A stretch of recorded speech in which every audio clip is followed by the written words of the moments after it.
नमस्कार मित्रों, red over green के नए संस्करण के साथ मैं आपका होस्ट कर्नल उत्कर्ष राठौर। मित्रों, कल ईरान के राष्ट्रपति और उनके विदेश मंत्री अजरबैजान ईरान की सीमा के पास एक हेलीकॉप्टर हादसे में मारे गए और तब से अटकलों और अफवाहों का बाजार गर्म है। कॉन्स्पिरेसी थ्योरी शुरू हो गई है। विगत में ईरान ने खाड़ी के युद्ध में, इजरायल हमास वॉर में एक बड़ी सक्रिय भूमिका निभाई है। अमेरिका को खुलेआम चैलेंज किया है और इजरायल के शत्रुओं यमन, सीरिया, लेबनान, इराक सभी की खुलकर मदद की है। और इससे पहले रूस के साथ मिलकर के उसने यूक्रेन युद्ध में भी सक्रिय भूमिका निभाई है। और इधर कुछ दिनों से, कई महीनों से देखा जा रहा था कि ईरान धीरे धीरे रूस और चीन की खेमे में जा रहा है और ये बात अमेरिका को नागवार गुजरनी थी। अभी ये कयास भी लगाए जा रहे थे कि ईरान बहुत जल्द अपने आप को कहीं एक एटॉमिक पावर या न्यूक्लियर पावर घोषित न कर दे, क्योंकि ये कहा जा रहा था कि ईरान न्यूक्लियर वेपन बनाने के बहुत करीब है। अगर इन सब चीज़ों को एक साथ जोड़कर देखें और अगर प्रेसिडेंट इब्राहिम रईसी की मौत हादसा न होकर एक षड्यंत्र थी, तो आप सोचेंगे कि कौन सी ऐसी एजेंसी है जो इसको अंजाम दे सकती है। अधिकांश लोग ये सोचेंगे कि इजराइल के साथ अभी तनातनी भी है, इजराइल के खिलाफ ईरान खुलकर आया है, अमेरिका के खिलाफ ईरान खुलकर आया है, तो हो सकता है कि इसमें मोसाद का हाथ हो। और अगर मोसाद का नाम आता है तो CIA का नाम कैसे नहीं आएगा। तो जो कॉम्बिनेशन बनता है इस कॉन्स्पिरेसी थ्योरी का, वो है CIA और मोसाद। हो सकता है यूक्रेन भी इस काम में शामिल हो। यूक्रेन की इंटेलिजेंस एजेंसी काफ़ी सक्षम है, लेकिन पिछले 2 सालों से युद्ध की मार झेल रहे यूक्रेन में शायद ही इतनी कैपेसिटी बची है कि वो यूक्रेन के बाहर कुछ अंजाम दे सके। लेकिन सबसे आसान कंक्लूजन इस कॉन्स्पिरेसी थ्योरी का है मोसाद और CIA। लेकिन मैं आपसे ये कहूं कि इस कॉन्स्पिरेसी थ्योरी में एक डार्क हॉर्स है, और वो डार्क हॉर्स यूं है जो कि किसी की निगाह में नहीं आ रहा है, लेकिन इस काम से, ईरान पर इस बड़ी चोट से जिसमें उसने टॉप ऑर्डर निकाल दिया है, सबसे ज़्यादा फायदा उस देश को होगा जिसकी इंटेलिजेंस का नाम लोग खुलकर नहीं ले रहे, और वो एजेंसी है ISI, inter services intelligence of Pakistan. इसके बारे में हमने बात की रुस्तम जमाश जी से, जो एक जाने माने डिफेंस और सिक्योरिटी एनालिस्ट हैं, और उनका कहना था, The one organization that lays covered, lays hidden is the ISI. And that organization benefits the most from this helicopter crash. The most potent argument against this concept is how would Pakistan justify its doing within the Islamic world. So Pakistan has got 3 alibis. Namely, everybody is looking at Israel and the CIA for it. Second, it has it is felt even within the Islamic world that no Arabic nation went all out against Israel in the war and the ongoing war in that area, except Iran. So what does that translate to? What message does that send?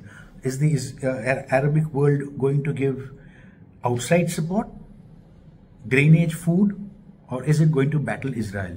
It is not. And thirdly, Pakistan has had or has tasted success in fooling its own people that it was RAW and India that was behind the killing of its assets in Pakistan, while it was the ISI.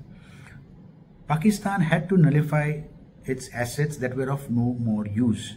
They were economically a burden, they carried a lot of secrets, and their loyalty was divided between ISI and its Afghan brothers.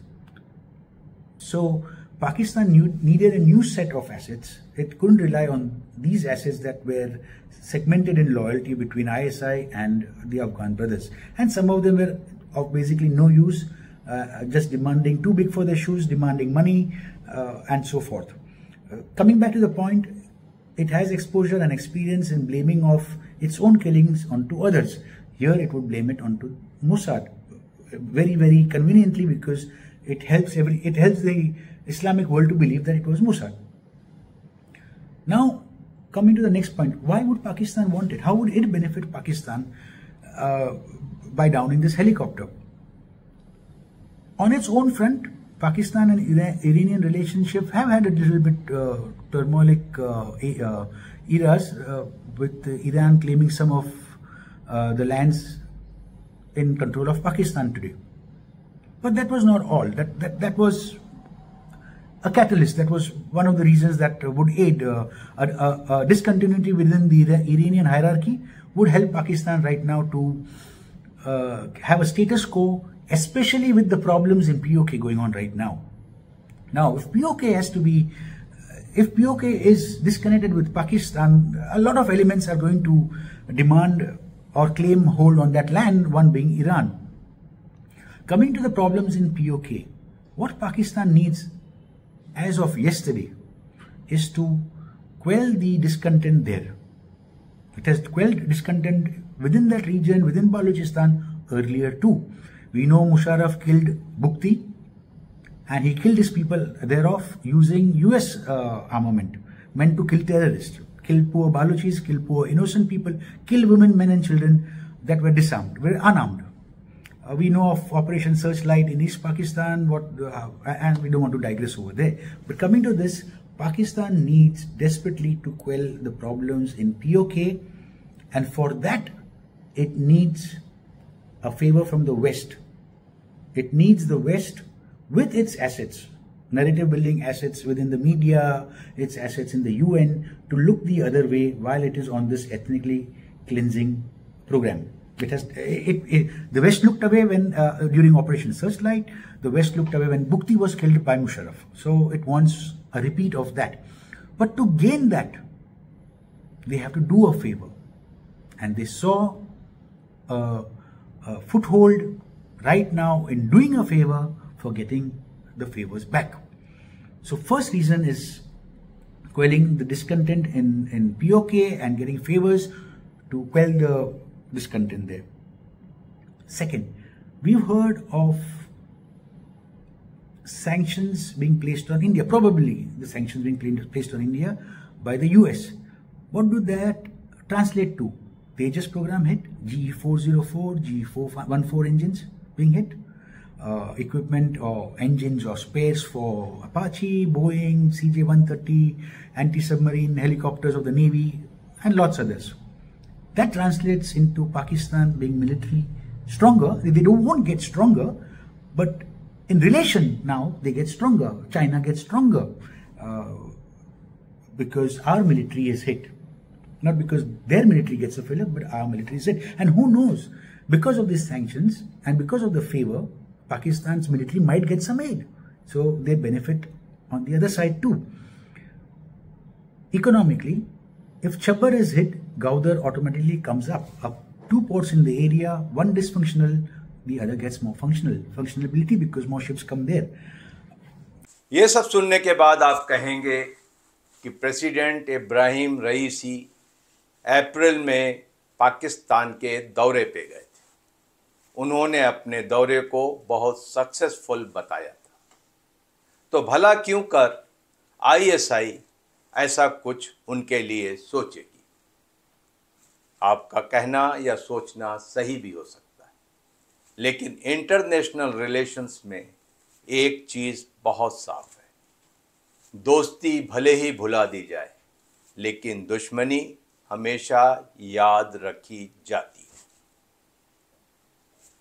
है। इब्राहिम रईसी की मौत से कई चीजें साफ हो जाती हैं। ईरान को एक बड़ा सदमा और झटका लगा है और इससे पाकिस्तान को बहुत सारे फायदे हैं। फायदे भारत के खिलाफ भी हैं। इसलिए इस डार्क हॉर्स को नजरअंदाज करना गलती होगी।